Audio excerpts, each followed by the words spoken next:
Hello everyone, it's Josh, and today I am here as promised in my recent Bath & Body Works Buy 2 Get 2 candle haul video that I was going to do an in-depth sniff and comparison review of the Bath & Body Works 14.5 ounce Give Thanks from the Giving collection of Fresh Winter Air with that green wax 3 wicks. I ended up purchasing 4 of them, which is a lot for me these days. I mean, I don't purchase, though it wouldn't sound like it or look like it, I don't purchase like I used to back when they were like $6 a piece, because they are more expensive now and not always worth it, and they're less interesting or quality blends at Bath & Body Works, in my opinion, than in the past, though there's some great ones still.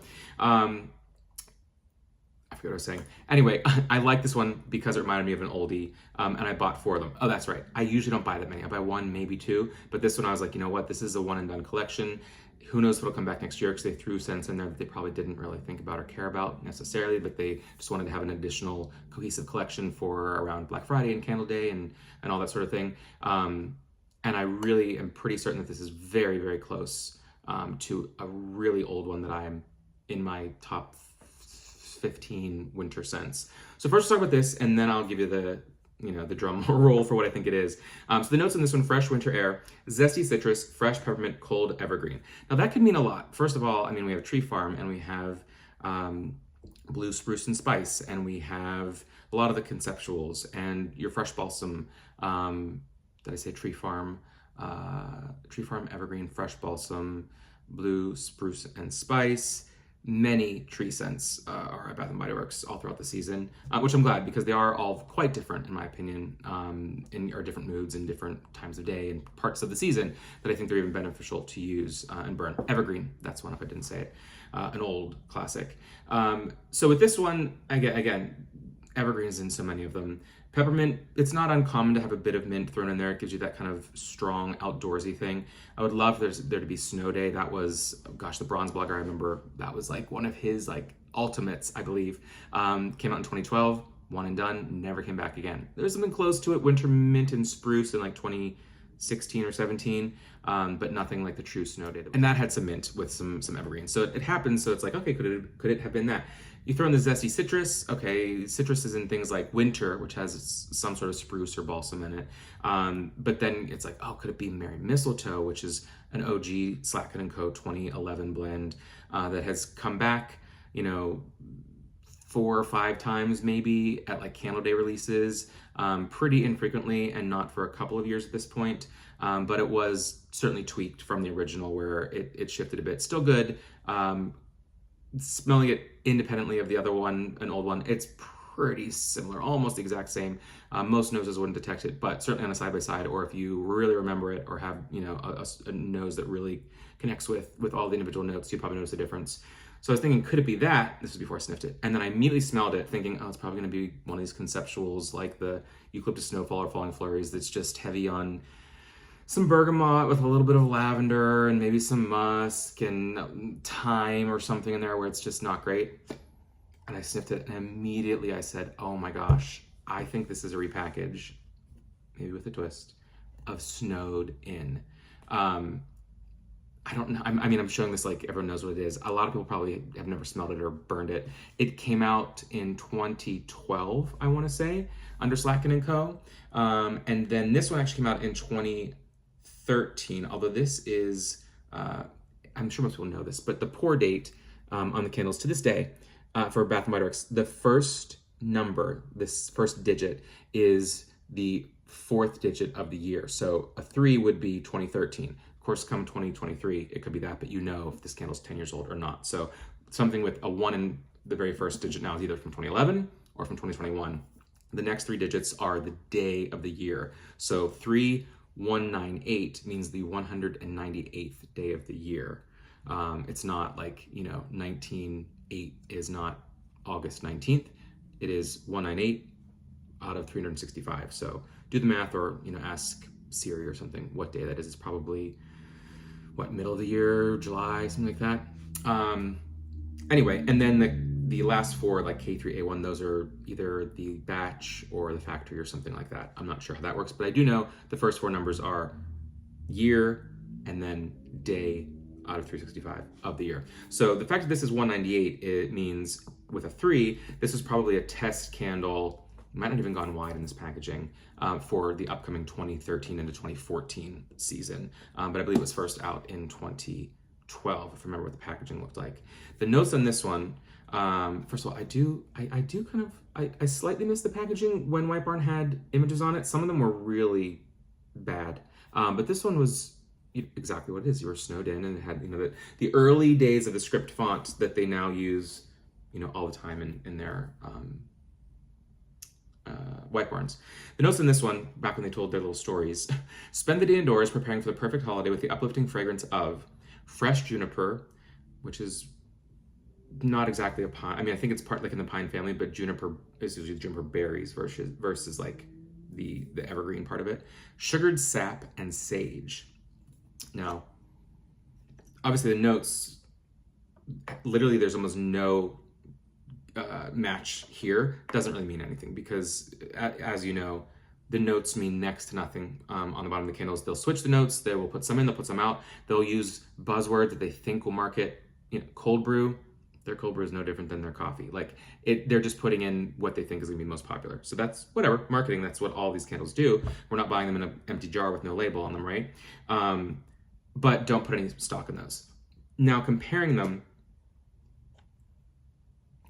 first of all, it's hard to get an accurate scent, on this. I haven't burned it, but it is from, 2013, so it is 8 years old at this point. So sometimes the scents go a little off or just, I don't want to say dormant, but like if you haven't rubbed the oils or lit them in a while, the top of it is not always going to smell exactly like the candle will smell when you're burning it. This is a strong one though, and it smells pretty accurate to what I remember it being.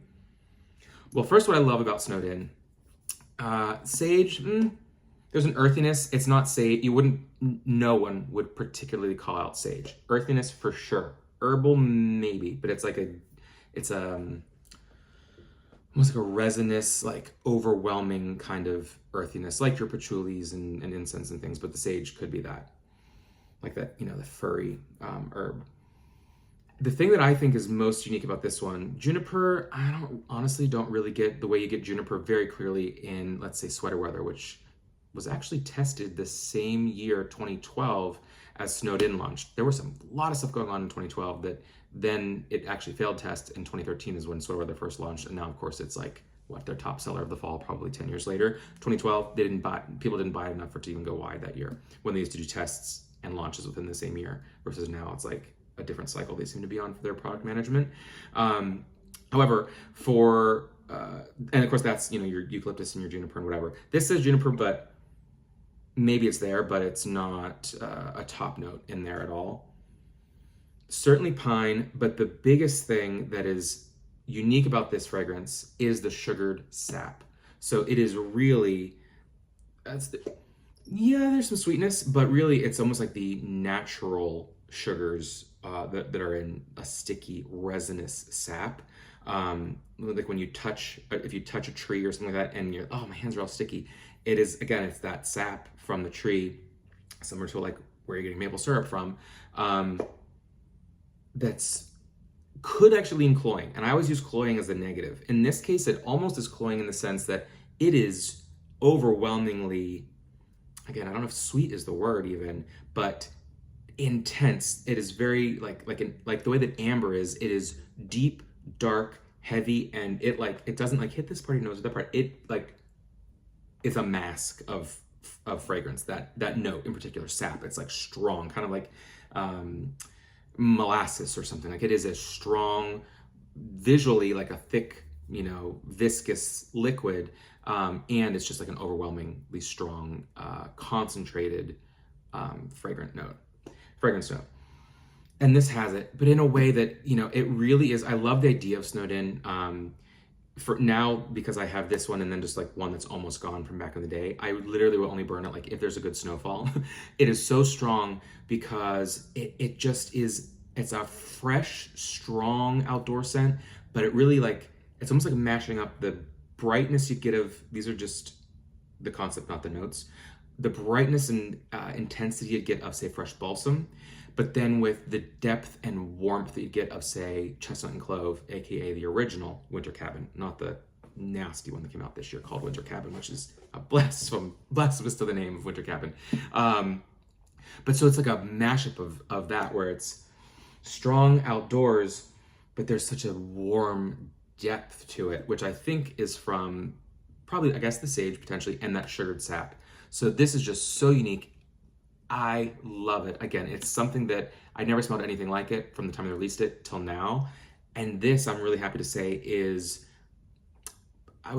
it's not a straight up perfect repackage, I don't think. However, it wouldn't surprise me, again, we're talking 8 years later, if it is maybe the same exact thing with, you know, they're using different suppliers of their oil blends, but you know, maybe it's the same chemical makeup of what, because first of all, natural essential oils, don't even, please, we're not smell everything we're smelling here, I'm sure, is artificial fragrance. It's added. There's some natural oil in there just to call it natural essential oils, but take out the artificial fragrance and you're not going to smell much of anything, is my guess. However, and that's fine. That makes them stable. That makes them consistent across the years. I'm fine with that. That is what it is. Maybe for, you know, when it comes to like body fragrance, I prefer something that's actual essential oils. But when it comes to candles, not a make or break. Certainly for $6 to $10, $10 to $15 candle, I'm not expecting there to be high quality fragrance oils in here. It just isn't how it works. However, the fact is the formulation could be the same and they're using different suppliers, and it's 8 years later. It could come in the final form somewhat differently. And they're really, really close. I'd say this one does seem a bit richer, a little bit sweeter. Maybe the sugared sap part is a little bit sweeter there. This one is like, almost like, you know, like a cheaper imitation, which is also possibly that's what Bath & Body Works is now. Like, cutting corners, it's going to be different suppliers, or maybe a little bit more artificial, or there's more stabilizers in here, which then can affect the scent. Anything's possible, right? I'm no chemist, but like that, we know that that's what they do for home fragrance, and certainly for wax home fragrance. But it is like 97% there and the same. I feel like the actual basis of it is the same, and it might just be the fact that it is a different like production quality or just production process 8 years later. I'm sure a lot has changed. They don't give us any behind the scenes. I'm sure a lot of it's proprietary and they don't want competitors to see, but like have we even seen pictures of like the places where they pour these, let alone hearing from people who develop them? No, they're not a brand that is one for transparency or for involving people, you know, the public in that process. It is behind closed doors and here's your pretty candle, and that's all you get, really. That is it, nothing behind it, which I think is kind of a shame, especially because I feel like most people would prefer that. They're not going to ever think it's small business. It's a multi-billion-dollar business, but they could be more transparent, whatever.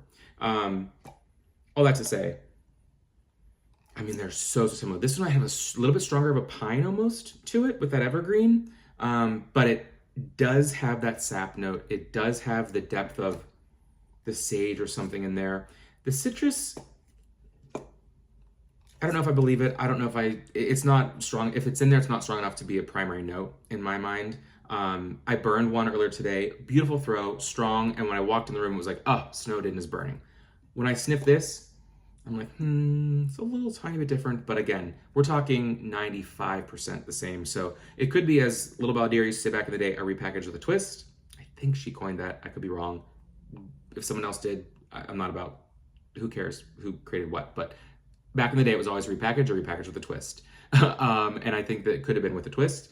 It might also be a Kent thing. I'm not sure. So whoever wants to claim it can claim it. It's either repackaged with a twist or it's just a repackage, new name, and it's 8 years later. So it just kind of has naturally evolved through the processes. But I'm so happy. And as far as I'm concerned, it's back. Again, probably one time we'll probably never see Fresh Winter Air again, or we will, and it's under a different name. Because I actually thought there was a Fresh Winter Air candle a year or two ago, and I think I sniffed it, and it was not this. If I did sniff, if it was the same as this, then I must not have sniffed it, because I would have immediately said, even with my mask on, because I'm not taking my mask down in the store, I was like, oh my God, is that Snowden? I think that's Snowden. And so I grabbed it. And then I came home and was like, oh, I think it is. So that's when I grabbed a few more. So I would recommend checking it out. If you know Snowed In and you like it, definitely buy some of these or at least one of these. If you don't know this, I would still, and you haven't smelled this, I would definitely give it a chance. It certainly gets my, not that I have a seal of approval, but if I did, it would get my seal of approval or my endorsement as a really, really great, within the evergreen or pine fragrances for the winter. This is a really good one. And again, if you're snowed in, it's a good one to have. Get your cocoa, get your hot toddy, whatever, and put this on, and it's going to warm you up while you enjoy the view of the chill. So that is my review for today, comparison of these two. Stay tuned for some more reviews coming up this week, and until next time, take care.